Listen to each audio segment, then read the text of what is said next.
ॐ प्रथम शैलपुत्री च द्वितीयं ब्रह्मचारिणी तृतीयं चन्द्रघण्टेति कुष्माण्डेति चतुर्थकं पंचम स्कंदमातेति षष्ठम कात्यायनीति सप्तम कालरात्रि च महागौरीति अष्टमं नवम सिद्धिदात्री च नवदुर्गा प्रकृतिता।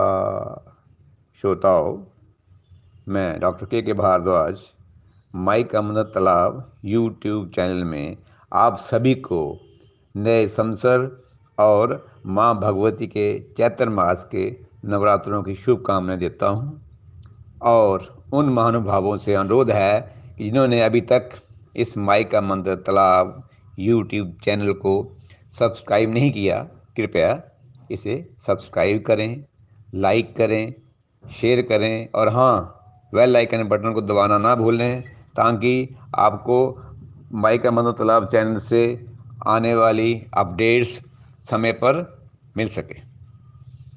तो ये माँ दुर्गा के 9 नवरात्रे हैं जिनका शुभारंभ 22 मार्च बुधवार 2023 को हो रहा है। इस दिन उत्तरा भाद्रपद नक्षत्र है, शुक्ल ब्रह्म योग है। तो ये नवरात्रे जो हैं प्रत्येक मास 6 मास में आते हैं और इस नवरात्रों को चैत्र नवरात्रे या बसंत नवरात्रे कहते हैं। वंदे वांछित लाभाय चंद्रादकृत शेखराम विखारूढ़ शूलधराम शैलपुत्री यशस्विनी। माँ दुर्गा अपने पहले स्वरूप में शैलपुत्री के नाम से जानी जाती है। पर्वतराज हिमालय के वहाँ पुत्री के रूप में उत्पन्न होने के कारण इनका ये शैलपुत्री नाम पड़ा। इनका स्वरूप क्या है? वृक्ष पर स्थित हैं और माता जी के दाहिने हाथ में त्रिशूल, बाएं हाथ में कमल पुष्प सुशोभित है। यही नव दुर्गा में प्रथम दुर्गा है। श्रोताओं, इसके बारे में एक वृत्तांत है कि पूर्व जन्म में प्रजापति दक्ष की कन्या के रूप में उत्पन्न हुई। एक बार प्रजापति दक्ष ने एक बहुत बड़ा यज्ञ किया। इसमें उन्होंने सारे देवताओं को अपना अपना यज्ञ भाग प्राप्त करने के लिए आमंत्रित किया, किंतु शंकर जी को इस यज्ञ में आमंत्रित नहीं किया। सती को जब पता लगा कि हमारे पिताजी एक अत्यंत विशाल अनुष्ठान कर रहे हैं, तब उनका मन वहां जाने के लिए विकल उठा। अपनी ये इच्छा उन्होंने शंकर जी को बताई। सारी बातों पर विचार करने के बाद उन्होंने कहा कि प्रजापति दक्ष किसी कारणवश हमसे रुष्ट हैं। अपने यज्ञ में उन्होंने सारे देवताओं को निमंत्रित किया, परंतु भगवान शंकर को आमंत्रित नहीं किया, कोई सूचना नहीं भेजी। तो ऐसी अवस्था में सती ने भगवान शंकर से वहाँ जाने की इच्छा प्रकट की। तो भगवान शंकर ने उनकी ये प्रबल इच्छा जानकर उन्हें जाने की अनुमति दे दी। सती पिता के घर में पहुंची तो उसने देखा किसी ने भी उसका आदर नहीं किया, बात तक नहीं की। केवल उनकी माता ने उन्हें स्नेह से गले लगाया। बहनों ने भी उससे व्यंग किया। तो ऐसा परिजनों का व्यवहार देखकर सती के मन में बहुत क्लेश हुआ। उन्होंने देखा कि ये तो भगवान शंकर का निरादर है।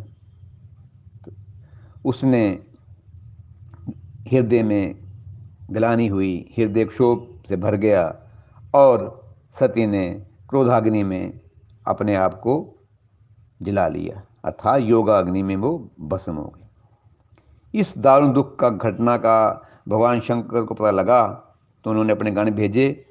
गणों ने यक्ष प्रजापति के यज्ञ को विध्वंस कर दिया और इस प्रकार जो ये शैलपुत्री थी वो अगले जन्म में इस नाम से प्रसिद्ध हुई।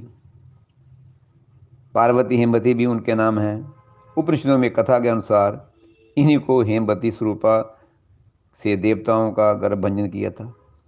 शैलपुत्री का विवाह भी शंकर जी से हुआ। पूर्व जन्म की भांति इस जन्म में भी शिव जी की अर्धांगिनी बनी। तो नव दुर्गाओं में प्रथम शैलपुत्री का महत्व है और इनकी शक्तियां अनंत हैं। नवरात्र पूजन में प्रथम दिन इन्हीं की पूजा और उपासना की जाती है।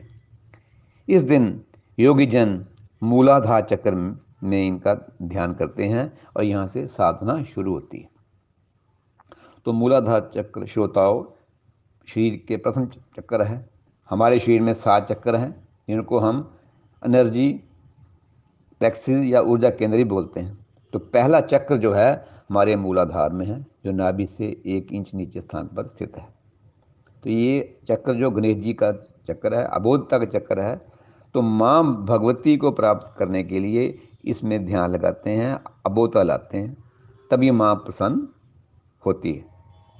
तो इस दिन जो है आप लोगों को माँ भगवती का प्रथम जो ये चक्कर है उसमें ध्यान लगाना चाहिए, जोत जगानी चाहिए, माता के स्वरूपों का ध्यान करके पूजन अर्चना करके पाठ करना चाहिए। और इससे लाभ क्या है? भगवत की प्राप्ति होती है। प्रथम चक्कर है, इससे से ही सारे चक्रों की जागृति होती है और भगवत प्राप्ति होती है। इसका चिकित्सीय दृष्टिकोण भी है। जिन प्राणियों को ये मूत्र संबंधी या गुप्त रोगों संबंधी रोग हों, उन्हें इस चक्र में अवश्य ध्यान लगाना चाहिए। उससे क्या होता है कि जिनके रोग हों, रोगों में जल्दी उसका इलाज होता है, अर्थात रिकवरी होती है, और जिनको रोग नहीं हो उनको आगे से रोग नहीं लगते। माँ की कृपा से सब ठीक होता है। मूलाधार जो दूषित होता है तो ये रोग आक्रमण करते हैं। तो माँ के प्रति श्रोताओं पूर्णता समर्पण करें, ज्योति जगाएं, ज्योति का ध्यान करें और ऐसा माँ से प्रार्थना करें कि हे माँ, मेरा जो आत्मा है वो परमात्मा के साथ मिले। इसके लिए आप ही सक्षम हैं। माँ भगवती शैलपुत्री रूप में सक्षम हैं। तो इस दिन मूलाधार में ध्यान करना चाहिए, जिससे नाना प्रकार के रोगों की पुष्टि होती है, अर्थात रोग नहीं लगते।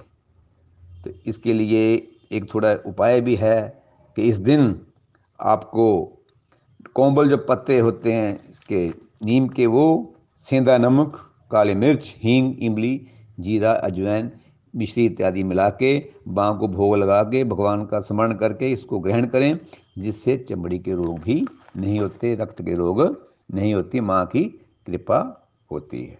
नमस्कार, धन्यवाद।